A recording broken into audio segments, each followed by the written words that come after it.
Let's dive right into a story that is equal parts terrifying and absolutely beautiful.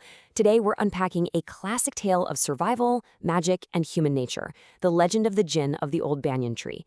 It's an incredible story about the ultimate clash between what we actually need to survive and our absolute deepest, darkest greed. So let's get right into it. I want you to really think about this for a second. What if the most terrifying monster you could ever imagine suddenly became your absolute last hope? It's a crazy paradox, right? I mean, we're literally hardwired to run away from nightmares, not walk right up to them. But today, we're looking at exactly what happens when utter desperation forces a man to do just that. To set the scene, we are in the incredibly remote, incredibly peaceful village of Noorpur. Picture this: tiny mud houses surrounded by endless green fields.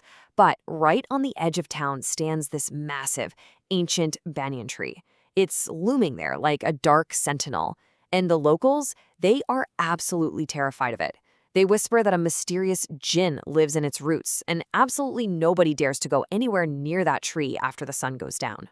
But, legends and ghost stories kind of fade away when you're hit with harsh reality. Enter Rahim. He's a ridiculously hard-working guy, but he's desperately poor. His crops have completely failed, there's literally no work, and his pantry is bone dry. Then the true inciting incident hits. His little daughter, Nuri, cries out telling him she's so hungry. And it's exactly that, a father's absolute heartbreak, that pushes Rahim completely past the point of fear. Driven by pure desperation, Rahim steps out into the night. And not just any night. It's the middle of a violent thunderstorm. He's walking toward the edge of the village, getting closer and closer to the one place everyone avoids like the plague. But then, as he finally reaches the gnarled roots of the ancient tree, the storm doesn't just fade away. The wind just stops. Completely. And honestly, that sudden absence of the storm, it is way more terrifying than the thunder was. Total dead silence falls over the place.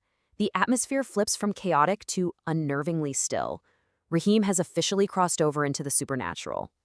The normal rules of nature, they don't apply here anymore. Out of that suffocating silence, the myth actually becomes real. A towering, massive shadow literally detaches itself from the darkness. You've got glowing red eyes piercing through the pitch black, long hair and these flowing black garments swirling around, even though Rahim can't feel a single breeze. The jinn booms out, demanding to know why a mere mortal has dared to step into his cursed territory. Rahim is understandably paralyzed with terror. But here's the thing. A father's love overpowers his fear. He doesn't drop to his knees and beg for his life, and he definitely doesn't try to run away. He just looks up at this literal monster and tells the honest truth. He essentially says, look, I'm not a thief, and I'm not here out of greed. My little girl is just hungry. He lays it all on the line. So the jinn decides to test him, and this contrast is just brilliant.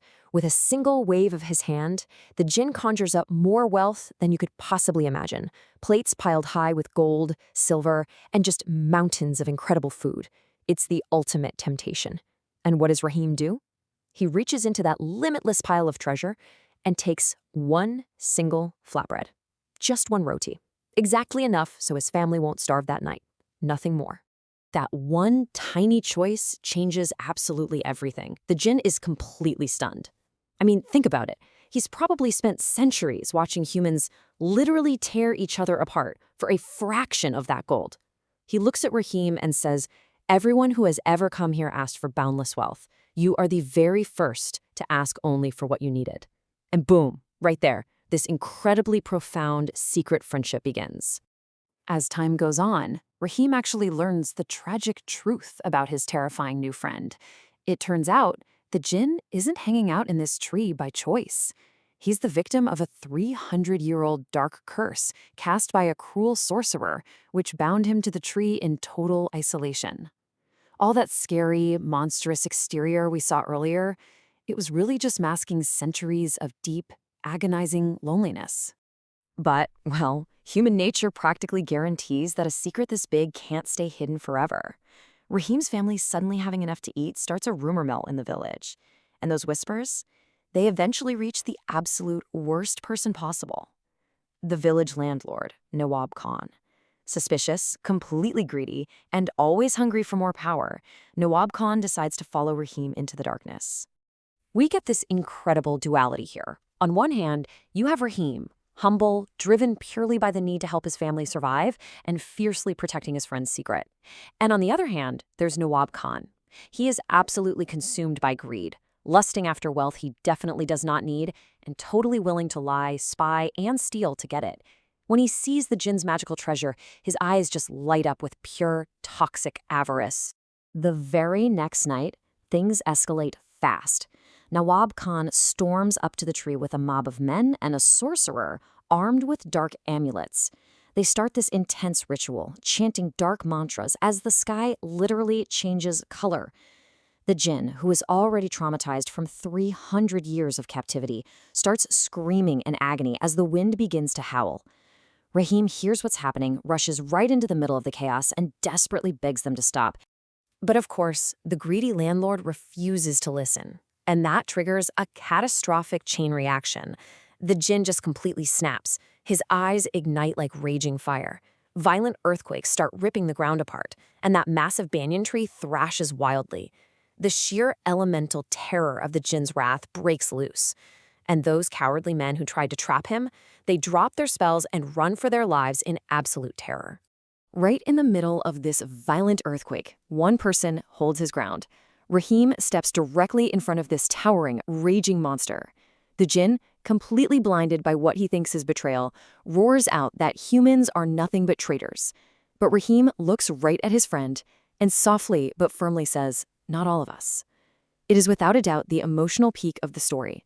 Rahim risks his life to prove that pure goodness still exists. The jinn stops and looks down at him.